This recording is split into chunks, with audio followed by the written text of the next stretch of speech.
Hello everyone, मेरा नाम अक्षता अग्रवाल है और मैं क्लिनिकल डाइटिशियन हूँ। आज का जो टॉपिक मैंने अपने वीडियो के लिए चूज़ किया है वो है warning signs of stress in your body. हर इंसान स्ट्रेस से डील कर रहा है, लेकिन कभी कभी क्या होता है कि स्ट्रेस इतना कंसिस्टेंट होता है और इतना क्रॉनिक होता है कि वो फिजिकली हमारी बॉडी को अफेक्ट करने लगता है और हमारी बॉडी में डिजीज़ प्रोड्यूस करने लगता है।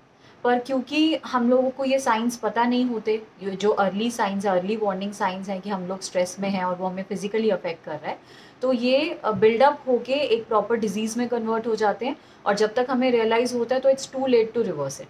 तो इस वीडियो के थ्रू मेरी यही कोशिश है कि मैं आपको अर्ली वार्निंग साइंस के बारे में बता सकूं, और अगर इनमें से कोई भी साइंस आप एक्सपीरियंस कर रहे हैं अपनी लाइफ में या अपने डेली रूटीन के अंदर देख रहे हैं, तो अपनी स्ट्रेस मैनेजमेंट पे वर्क कीजिए ताकि अल्टीमेटली वो डिजीज़ में ना रिजल्ट करे। स्ट्रेस से रिलेटेड काफ़ी वीडियोस मैंने पहले भी करे हैं, तो मैं यूज़फुल लिंक्स डिस्क्रिप्शन में दे दूँगी, उनको जाके आप देख सकते हैं कि कैसे आप डे टू डे लाइफ में स्ट्रेस को मैनेज कर सकते हैं। तो सबसे पहला जो वार्निंग साइन है वो है मसल स्टिफनेस। जब भी हमारी बॉडी स्ट्रेस को इनकाउंटर करती है तो एक नेचुरल रिफ्लेक्स है कि हमारी जो मसल्स हैं वो टेंस अप हो जाती हैं, और जैसे ही स्ट्रेस बीत जाता है तो वो जो मसल्स हैं वो रिलैक्स हो जाती हैं। अब ये ऐसा किस लिए होता है? ऐसा इसलिए होता है ताकि जो हमारी मसल्स हैं वो अपने आप को प्रोटेक्ट कर सके इंजरी के अगेंस्ट या फिर पेन के अगेंस्ट।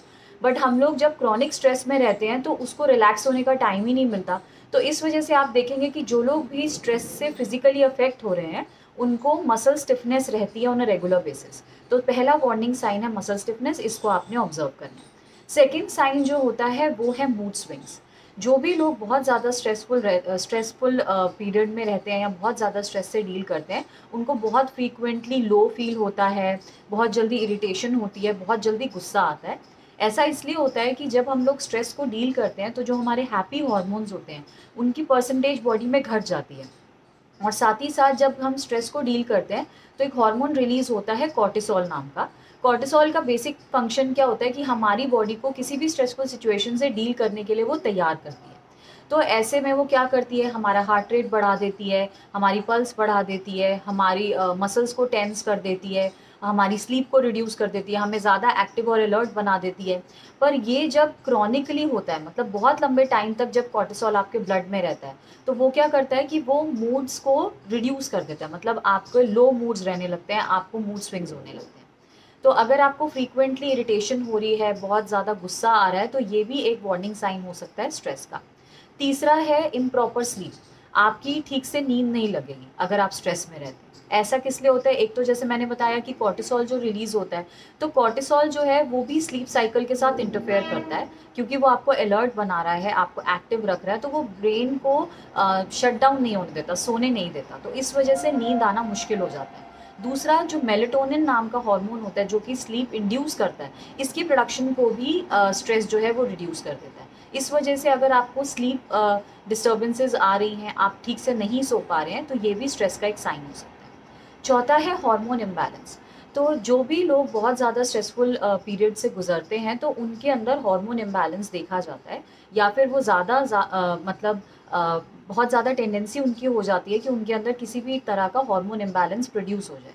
तो ऐसा किस लिए होता है? जैसे मैंने बताया कि कॉर्टिसोल आपकी बॉडी में एक्सेस रहने लगता है, तो कॉर्टिसोल भी एक तरह का हार्मोन है, वो बाकी हार्मोन्स की जो फंक्शनिंग है उनके साथ इंटरफेयर करता है। इसी वजह से हमारी बॉडी के अंदर हार्मोन इम्बैलेंस प्रोड्यूस होता है। दूसरा, जब हम स्ट्रेस में रहते हैं तो उसकी वजह से हमारी बॉडी में इन्फ्लेमेशन रहने लगती है, एक तरह की सूजन रहने लगती है।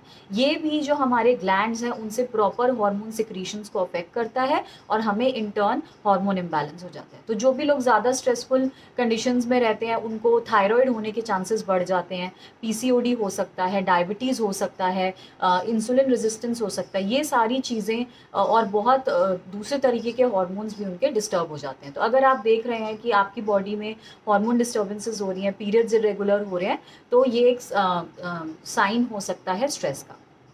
अगला है लो एनर्जी लेवल्स।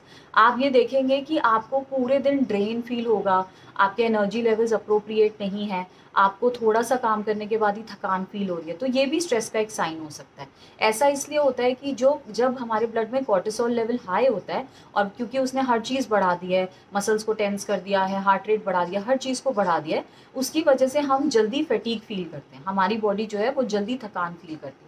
तो अगर आपको लग रहा है कि आपको कंसिस्टेंट फटीग फील हो रहा है, बहुत ज़्यादा लो एनर्जी फील हो रही है, तो ये भी स्ट्रेस का एक साइन हो सकता है। नेक्स्ट आ जाते हैं हम और क्या साइंस होते हैं। अगला साइन हो सकता है पुअर डाइजेशन। अगर आपको कंसिस्टेंट इंडाइजेशन रह रहा है तो ये भी स्ट्रेस का एक मैनिफेस्टेशन हो सकता है। कैसे? जब भी हमारी बॉडी में स्ट्रेस सिचुएशन आती है तो as a response to this stress हमारी बॉडी जितना भी ब्लड सर्कुलेशन है उन्हें ज़्यादा नेसेसरी ऑर्गन्स की तरफ डाइवर्ट कर देती है, जैसे कि हार्ट की तरफ, लेग्स और हैंड्स की मसल्स की तरफ, ब्रेन की तरफ, ताकि हम क्विकली रिस्पॉन्ड कर सकें किसी भी फाइट और फ्लाइट सिचुएशन पे। इसको अच्छे से एक्सप्लेन करने के लिए मैंने डिटेल वीडियो करा है, मैं लिंक आपको डिस्क्रिप्शन में दे दूंगी कि जब स्ट्रेस होता है तो कैसे different parts of our body react to that stress.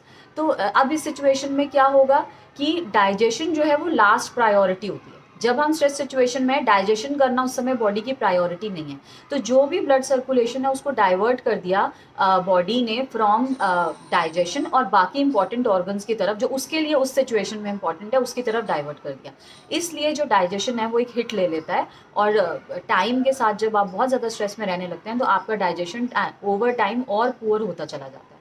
तो अगर आपको कंसिस्टेंट इंडाइजेशन रह रहा है, एसिडिटी रह रहा है, तो वो भी एक साइन हो सकता है कि आप स्ट्रेस में हैं। फाइनल हो सकता है लो इम्यूनिटी। अगर आप जल्दी जल्दी बीमार पड़ रहे हैं, फ्रीक्वेंट इन्फेक्शंस हो रहे हैं, again it is a sign कि आपको स्ट्रेस रह रहा है। ऐसा किस लिए होता है कि जब हम लोग बहुत ज़्यादा स्ट्रेस में रहते हैं तो जो हमारे फाइटर सेल्स हैं, जो हमारे वाइट ब्लड सेल्स हैं, लिम्फोसाइट्स भी जिनको कहा जाता है, उनकी परसेंटेज कम हो जाती है। अब ये जब कम हो जाएगी तो जो भी हमारी बॉडी में कोई भी वायरस एंटर हुआ, कोई भी पैथोजन एंटर हुआ, तो उससे हमारी बॉडी लड़ नहीं पाती, इसलिए हमको फ्रीक्वेंट इन्फेक्शंस होते हैं। तो आई होप ये वीडियो आपके लिए यूज़फुल रहा होगा। अगर इनमें से कोई भी साइन सिम्टम्स आपके अंदर हैं तो प्लीज़ इमीडिएट एक्शन लीजिए, स्ट्रेस मैनेजमेंट स्टार्ट कीजिए, ज़्यादा से ज़्यादा लोगों से इसको शेयर कीजिए, बिकॉज स्ट्रेस आजकल बहुत ही कॉमन है। मेरे चैनल को सब्सक्राइब कीजिए क्योंकि ऐसा हेल्पफुल कंटेंट मैं पोस्ट करती रहती हूँ।